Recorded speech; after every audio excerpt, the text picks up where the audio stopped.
Bharatiya Janata party के नेता देवेंद्र फडणवीस ने मुख्यमंत्री पद की शपथ ले ली है। वो तीसरी बार महाराष्ट्र के सीएम पद की कुर्सी पर बैठेंगे। उनके साथ साथ एनसीपी चीफ अजीत पवार और शिवसेना प्रमुख एकनाथ शिंदे ने उप मुख्यमंत्री पद की शपथ ली। ये शपथ ग्रहण समारोह मुंबई के आजाद मैदान में आयोजित किया गया, जिसमें पीएम मोदी, केंद्रीय गृह मंत्री अमित शाह, केंद्रीय रक्षा मंत्री राजनाथ सिंह, केंद्रीय मंत्री और बीजेपी राष्ट्रीय अध्यक्ष जेपी नड्डा और कई राज्यों के उप मुख्यमंत्रियों ने शिरकत की। इस बीच शपथ लेने के बाद देवेंद्र फडणवीस का बयान सामने आया है। चलिए आपको सुनाते हैं क्या बोले देवेंद्र फडणवीस। यहाँ पर हालांकि मेरा अनुभव बहुत है और पिछले 10 सालों से 2.5 साल में विपक्ष का नेता रहा, लेकिन 7.5 साल में सरकार में रहा। किंतु जिस प्रकार का मैंडेट इस समय मिला है, मैं ऐसा मानता हूं कि निश्चित रूप से उस मैंडेट का एक प्रेशर, जनता के प्यार का एक प्रेशर हमारे पर है। मैं उसको महसूस करता हूं कि जब अपेक्षाएं बड़ी होती है तो चुनौती भी बड़ी होती है, क्योंकि लोग आपसे अपेक्षा कर रहे हैं, तो निश्चित रूप से उसका प्रेशर मुझ पर है।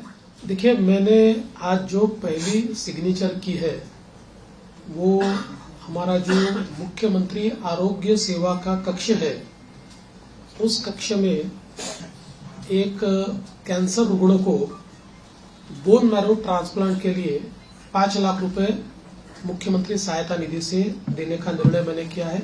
पहली साइन वो मैंने की हुई है।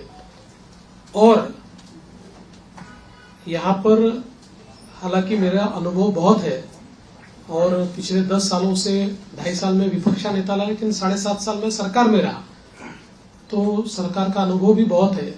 किंतु जिस प्रकार का मैंडेट इस समय मिला है, मैं ऐसा मानता हूं कि निश्चित रूप से उस मैंडेट का एक प्रेशर, जनता के प्यार का एक प्रेशर हमारे पर है और मैं उसको महसूस करता हूं कि जब अपेक्षाएं बड़ी होती है तो चुनौती भी बड़ी होती है, क्योंकि लोग आपसे अपेक्षा कर रहे हैं, तो निश्चित रूप से उसका प्रेशर मुझ पर है।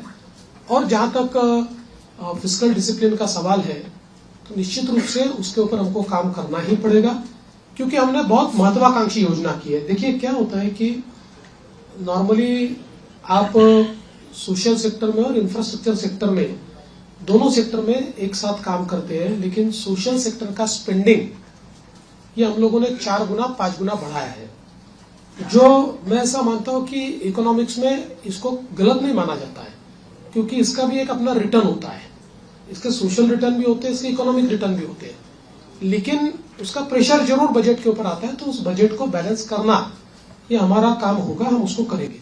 देखिए, पहला जो आपका सवाल है उसमें कौन सा मंत्रालय किसके पास रहेगा, ये अंतिम चरण में है, उसका निर्णय तीनों मिलकर करेंगे। यूनिलैटरली उसकी घोषणा मैं नहीं कर सकता। और जहां तक पुराने मंत्रियों का सवाल है, तो उसमें निश्चित रूप से सभी के काम का एक मूल्यमापन तो हो रहा है, मूल्यांकन हो रहा है।